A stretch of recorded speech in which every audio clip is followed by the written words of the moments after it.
Stephen, sort of two-parter there about, celebrating the end of Adam Bandt, and then,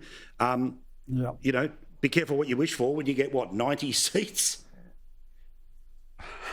Well, Tony Abbott had 90 seats, Stephen, and if he got 79, he might still be Prime Minister today. Correct.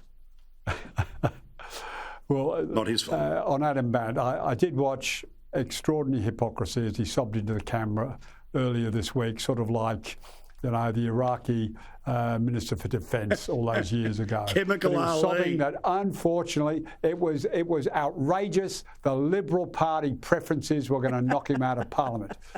Whereas, go back to his first election, and you put him there in the first place. So he won his first election off the back of the Liberal, and you were completely right, Bronwyn. So he got elected on Liberal Party preferences. So he doesn't get the right to cry because the Liberal Party decided not to preference him, and he gets defeated.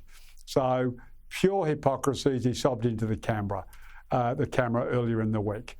Look, Bronwyn's right. There is always lots of challenges. Part of the problem Labor's got at the moment, and I'm not trying to deliberately contrast to the sort of Libs at the moment, we are genuinely overflowing with talent.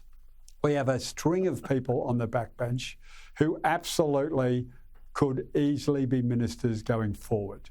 So we are blessed on a backbench that size. That does then therefore mean that you have a lot of competition, a lot of desire, a lot of people who want to, get their hand up and get to the front of the queue. And that is difficult to manage. Fortunately, Labor has a traditional system. Firstly, we elect the front bench. Kevin Rudd took it away and we've managed to get it back so that the caucus elects the front bench. So the caucus will be fractious. I think the caucus meeting is on Friday to elect the front bench. And after that, I think there'll be some disappointed people. I think Albo will get some degree of renewal. And then onwards, people will knuckle down to their ministries. People will, there's a couple of weeks of Parliament, and then they'll get the break and the rest that they all deserve right across, because there's nothing more grueling in an election campaign. Yeah, but what you're giving is only half the problem, Stephen. The other half of the problem is, doesn't matter whether the talent is there or not. There are people who come in there who believe they have the talent, and that's when the bickering starts, and when starting to backbite on another one, say, if you can bring this minister down, I get an opportunity to go in. And when you've got a big number, that's when it's a problem. All right, so Bronwyn, I have to ask the unpleasant question. Do you even care who's going to lead the Liberals for the next sort of while?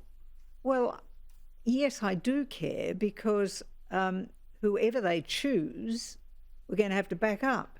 Yeah, right. So I'm not going in to say which one I think it should be, because believe me, anyone who's in that party room does not want to hear from someone outside the party room telling them who they should be voting for. Sure. I just suggest that every single seat that they lost at this election was when there were more female voters than male. That's not suggesting, and I'm not endorsing Susan Ley, just if you want to give a middle finger, there seems to be two other options and one that doesn't give the middle finger there.